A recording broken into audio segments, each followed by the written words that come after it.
18h37, on se retrouve en direct sur CNews et sur Europe 1 dans Punchline. Alain Bauer est avec nous. Bonsoir Alain Bauer, professeur de criminologie. On va évoquer votre livre « Au commencement était la guerre ». On est en pleine guerre en Israël. Avant cela, on va partir tout de suite pour Ashkelon où les roquettes ont retenti, sont tombées toute la journée sur la ville, sur un hôpital notamment. Antoine Estève, notre envoyé spatial, était sur place avec Fabrice Elsner. Écoutez le reportage. Voici ce qui reste d'un appartement après avoir été frappé par une roquette tirée depuis la bande de Gaza ce mercredi après-midi. Vous voyez, 70 mètres carrés complètement dévastés. Il reste même un morceau du missile tiré dans l'après-midi, ici à nos pieds, qui a pénétré à l'intérieur de l'appartement. Heureusement, ici, dans cet appartement, pas de victimes. Quelques blessés légers dans la rue, un petit peu en contrebas, qu'on va vous montrer aussi. La voisine Tania, qui se trouve dans l'autre appartement juste à côté, a été saine et sauve parce qu'elle a pu se réfugier dans une pièce arrière qui l'a protégée à l'intérieur de son appartement. Regardez ce qu'il reste du balcon. Les immeubles alentours aussi ont été touchés. Il n'y a plus une vitre, évidemment, dans le quartier avec le souffle de l'explosion. Le centre d'Ashkelon est particulièrement touché par ces explosions ces jours-ci parce que c'est une cible privilégiée des combattants qui se trouvent de l'autre côté de la frontière à Gaza. C'est à peine à 10 km d'ici. Et ils visent très souvent cette grosse ville du sud d'Israël qui est en permanence sous alerte. Des alertes en permanence toutes les 5-10 minutes ici retentissent et permettent aux gens de s'abriter dans les shelters. Ce qu'on appelle les shelters, ce sont souvent les souterrains des immeubles dans lesquels ils passent une grande partie de leur temps depuis samedi dernier. Antoine Estève et Fabrice Elsner sur place. Cyrielle est une habitante d'Ashkelon. Elle est en direct avec nous. Bonsoir Cyrielle. Dans quel état d'esprit êtes-vous avec ces alertes permanentes ? Eh ben, écoutez, on est sur le qui-vive en permanence, on va pas se mentir. C'est vrai que depuis samedi, ça a été non-stop. En fait, ça a commencé samedi 6h30 avec une explosion énorme. Et en plus, il n'y avait pas eu tout de suite d'alerte, donc on n'a pas vraiment compris ce qui se passait.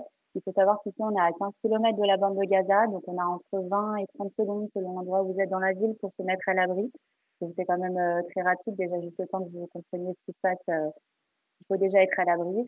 Donc effectivement, depuis samedi, c'est non-stop, quoi. On n'arrête pas, on fait des allers-retours, on bouge pas, on sort vraiment juste pour. Là, on a fait vraiment les pleins d'eau, de nourriture, tout ça, pour pouvoir être Bien sûr. bien. Je pense que ça se voit un petit peu, on est tous épuisés et on en a un petit peu marre. Épuisés, choqués, ou j'imagine aussi parce qu'on a appris dans des massacres des kibboutz, j'imagine, Cyrielle. Complètement. Alors honnêtement, c'est ça, c'est que j'ai pas envie de dire qu'on a l'habitude ici des roquettes parce qu'heureusement, c'est 1 à 2 fois par an. Mais en fait, samedi, on a surtout été horrifiés par les images qu'on a vues et plus les heures passaient, plus on voyait ce qui se passait, plus on n'y croyait pas. Moi, je suis restée personnellement complètement en sidération. J'ai pas bougé pendant des heures, puis je voyais les images, enfin, on comprenait pas. Je pense qu'on a tous eu cette même phrase. On se disait, mais c'est un cauchemar, il faut qu'on se réveille. Merci beaucoup Cyrielle de ce témoignage, d'avoir pris du temps pour nous répondre sur CNews et sur Europe 1. On Merci pense à vous. évidemment à ce que vous vivez évidemment sur place en Israël. Alain Bauer, on est là avec Eric Revel. C'est important de vous avoir ce soir pour comprendre ce qui se passe sur le terrain. Il y a une situation assez confuse avec des terroristes du Hamas qui sont encore sur le sol israélien. Les militaires sont dans une alerte maximum. Qu'est-ce qu'on peut en tirer comme conclusion ? Qu'est-ce qui se passe à l'heure actuelle ? D'abord, Israël a cru que le fétichisme technologique d'une barrière hautement sécurisée, totalement mécanisée, où il y avait quasiment plus d'opérateurs humains, pouvait contenir une masse de 2 millions de personnes, dont une partie manipulée, structurée, organisée par le Hamas, qui a pris le pouvoir il y a déjà longtemps, qui est passé d'un protecteur syrien à un protecteur iranien, qui a construit une armée qui n'a plus rien à voir avec la bande de va-nu-pieds dont Israël pensait qu'il lui faisait face, a réussi à casser les systèmes d'alarme d'un côté et la centrale d'alarme, puisqu'on parle beaucoup de ce qui s'est passé en destruction par des drones et des équipements sophistiqués de tous les capteurs qui permettaient de déclencher l'alarme, mais on oublie que la centrale d'alarme, elle aussi, a été désactivée. Et donc, face à un dispositif totalement dépourvu d'humains, qui faisait totalement confiance à la technologie, la masse, le bricolage et beaucoup de sophistication, probablement due à l'efficacité du Hezbollah iranien et des Iraniens eux-mêmes, a pris par surprise Israël, d'abord au poste d'Erez, mais il est un peu là fait pour ça. Le poste frontière, c'est l'endroit où on passe, mais surtout au quartier général de la division Gaza de Tsahal. c'est-à-dire l'équivalent, je dirais, du quartier général de la flotte russe à Sébastopol, qui aurait été pris par un commando ukrainien. Il y a beaucoup d'infrastructures militaires donc, qui ont été touchées. Deux infrastructures militaires majeures et le poste d'Erez. Mais du coup, c'est l'infrastructure militaire qui coordonne l'ensemble de l'activité et de la réaction militaire. Donc aucune réaction, aucune information, aucune alarme, surprise totale. À la fois des militaires qui dormaient parce que l'alarme n'a pas sonné, qui ont été pris par surprise et qui ont appelé à l'aide avec des outils qui ne fonctionnaient plus, des réseaux de communication qui ne marchaient plus, des tours GPS qui ne marchaient plus, bref, une vraie sophistication, et puis une entrée en profondeur avec à la fois 29 brèches, pas une seule, on n'en voit qu'une dans la télé, mais il y en a eu 29, plus des tentatives par la mer qui ont échoué. Là, la marine israélienne a détruit de nombreux... elle a été plus efficace parce qu'il n'y a pas de mur dans la mer, donc ils ont été plus réactifs. Et puis les ULM et tous les outils qui ont permis d'entrer très en profondeur et donc de faire passer environ 2000 combattants du Hamas. Alors, le Hamas a entre 20 et 40 000 combattants, ce n'est pas une petite organisation, c'est à peu près l'équivalent de l'État islamique au fait de sa gloire, sur un tout petit territoire, extrêmement déterminé, qui ont fait une percée massive. Et donc le recul du Hamas aujourd'hui se fait soit par l'élimination physique, Israël a tué environ 1500 combattants sur les 2000, d'autres sont revenus sur le territoire avec des otages, etc. Et puis il reste des poches de résistance du Hamas, des poches de terroristes qui ne sont pas rentrés, soit parce qu'ils sont encerclés, soit parce qu'ils ont décidé de continuer sous les formes les plus désespérées ce qu'ils considèrent être leur combat, ce qui fait qu'au jour d'aujourd'hui, l'armée d'Israël n'a pas repris le contrôle de l'intégralité de son territoire. Ce que cherchaient les terroristes du Hamas, c'était la terreur, frapper, massacrer dans les kibboutz, c'était pour semer la terreur, le principe même du terrorisme. Le terrorisme, c'est tuer.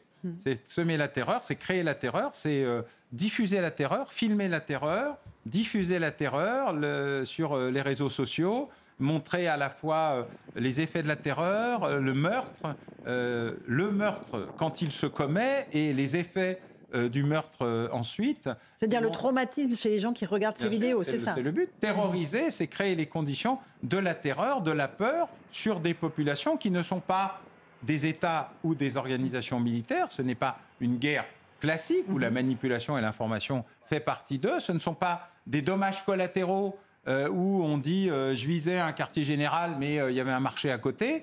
Donc il y a une partie de ces événements qui sont clairement des opérations directement et uniquement visant des populations civiles. Ce ne sont pas des effets collatéraux, des erreurs ou des dommages. Ce sont des objectifs stratégiques, vous avez raison. Et elle ne peut être par définition que terroriste. À la différence de crimes de guerre, où là, des armées commettent des crimes en parallèle ou à côté. Mais c'est là-dessus que joue la France insoumise. Un mot sur ces vidéos. Vous avez vu ces vidéos de massacres, de meurtres en direct? J'ai vu des images et je me suis limité à la version la plus courte possible. Parce qu'elles sont insoutenables. Dans mon métier, on est en capacité professeur de criminologie, je le rappelle. Voilà, donc des crimes, des charniers, on les voit, on a des effets et des réactions différentes. D'abord, on ne gère jamais tout. Il ne faut pas croire que le fait d'y avoir passé 40 ans change beaucoup de choses à la nature profonde de la guerre. Disons que quand vous passez de la guerre contre des ennemis ou la guerre contre des hommes supposés pouvoir prendre les armes, ce qui ont été des éléments, par exemple en Bosnie, jusqu'à Boutcha, où vous dites là, on est passé à autre chose. Et là, vous avez une version locale d'Oradour-sur-Glane, de Boutcha, à Kfar Aza. Mais surtout, ça ressemble à un immense pogrom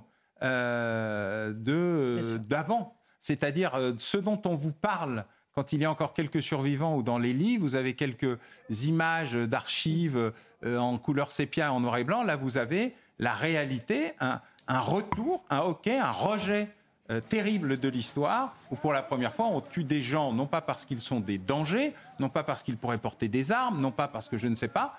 Et vous avez du coup une image terrible qui est ce qui vient de se passer en Arménie, qui vient d'être dépassé par l'ampleur des événements, même si plusieurs dizaines de milliers de personnes ont dû quitter le Karabakh dans une sorte d'indifférence générale.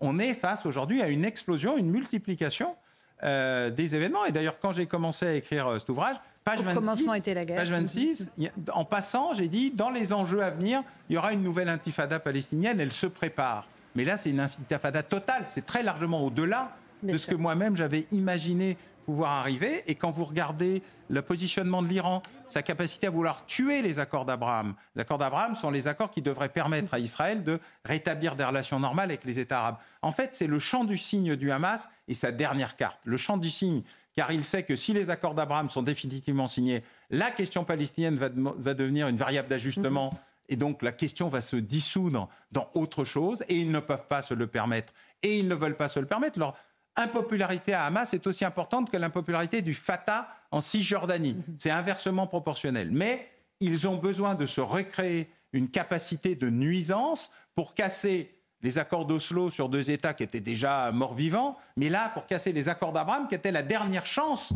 d'un processus de paix. Et donc, c'est la grande victoire de l'Iran. L'Iran a gagné sur tous les éléments du jeu, y compris sur ce qui va se passer sur ces pauvres Palestiniens otages du Hamas, qui vont aujourd'hui payer les pots cassés, même s'ils trouvent le Hamas sympathique de temps en temps, même s'ils ont des tas de choses à reprocher à Israël, qui vont payer les pots cassés d'un pogrom moderne. Alors, Éric Revel, une question. J'ai 2 questions. Alain Bauer. Alain Bauer. Donc, je suis sûr que les réponses seront courtes. On va essayer. La première, vous avez détaillé la façon dont les terroristes de Hamas sont rentrés en Israël. Précisément, ça pose question. La façon, dans le détail où ils ont opéré, alors à la fois sont des barbares et des terroristes, et ils ont agi comme des véritables spécialistes de la lutte. Donc, qui est derrière, d'après vous ? Et combien de temps se sont-ils entraînés et où se sont-ils entraînés ? Parce que là, ils n'ont rien laissé au hasard.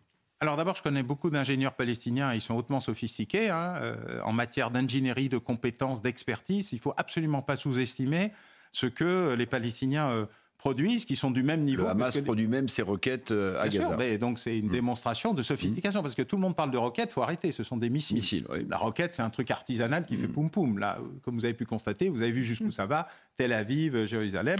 Le nombre, la quantité. Alors de temps en temps, il y a eu des livraisons. On a oublié qu'il y a quelques semaines, un bâtiment turc a été arrosé par la marine israélienne avec des dizaines de tonnes d'explosifs, de munitions, d'équipements. Donc il y en a eu d'autres qui ont dû malheureusement passer par les tunnels, par la mer ou par autre chose. Deuxièmement, donc ils ont une immense compétence. Il ne faut absolument pas les sous-estimer. Ce n'est pas une bande de va-nu-pieds. C'est hautement technologique. Deuxièmement, ils ont besoin d'une ils ont besoin d'une sophistication dans la coordination. Ça, c'est très fin, c'est très compliqué. Et les seuls véritablement qui savent faire ça sont les Israéliens d'un côté et les Iraniens de l'autre. D'accord. Donc j'ai ma réponse. Deuxième question. Beaucoup de spécialistes se posent la question de savoir si le Hezbollah chiite va intervenir ou pas dans ce qui apparaît maintenant comme un conflit.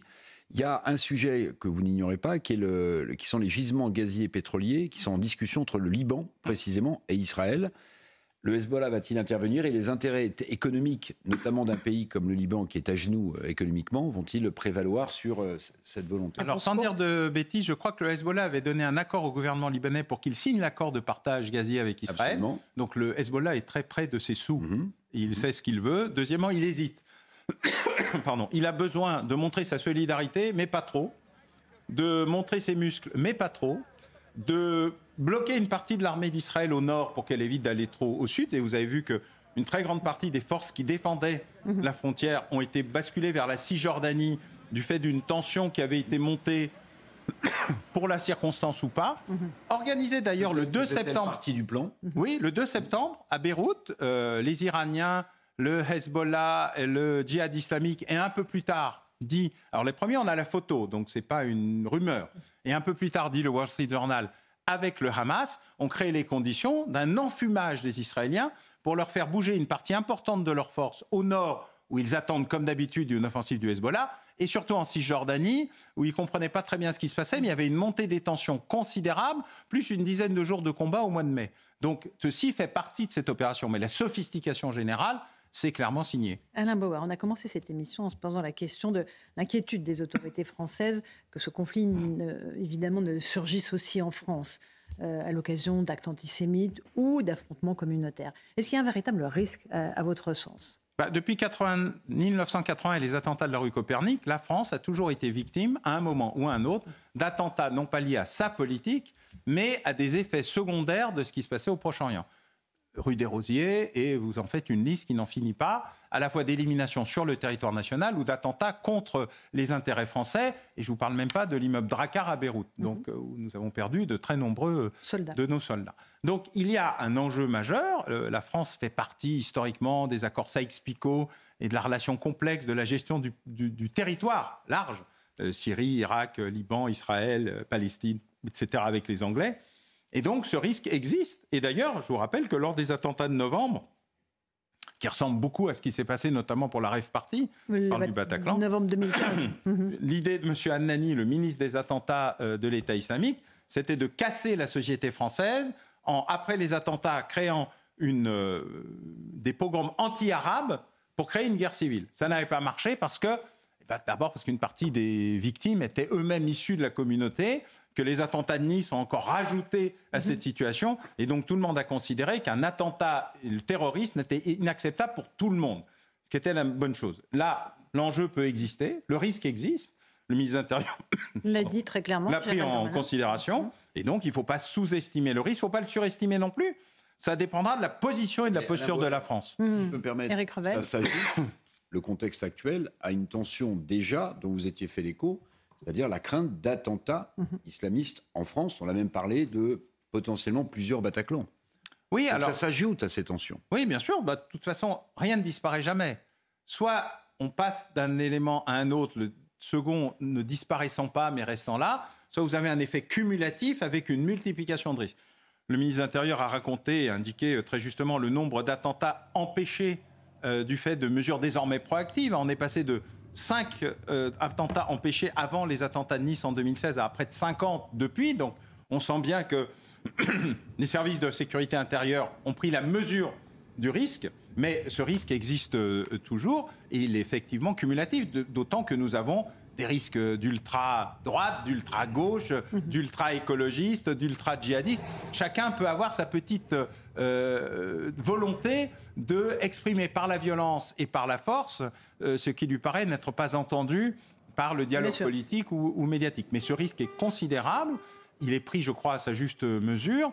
Et on va voir là dans les jours qui viennent, parce que l'opération de représailles contre le Hamas à Gaza, qui est aujourd'hui une opération de représailles contre des cibles du Hamas dont un certain nombre sont situés en dessous d'immeubles d'habitation, dans des endroits très populaires, sous des mosquées, parfois sous des hôpitaux, provoque des effets collatéraux considérables. Et donc, à un moment, il va y avoir aussi, naturellement, une émotion vis-à-vis de la population civile, otage du Hamas à Gaza, mais qui en devient aussi victime. Et donc, il va falloir voir comment gérer une relation à peu près naturelle d'une France en capacité d'intervention humanitaire et rien d'autre, et de le faire probablement avec le Qatar, qui, payant les fins de mois du Hamas, juste les fins de mois, le reste est payé par l'Iran, oui, mais ça fait quand même quelques millions, serait en mesure de, par exemple, aider à une solution d'exfiltration des otages.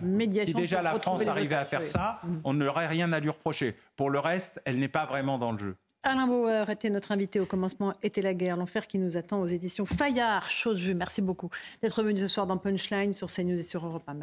Merci beaucoup Éric Revel d'être resté avec nous. Dans un instant, Hélène Zélani sur Europe 1 pour l'information.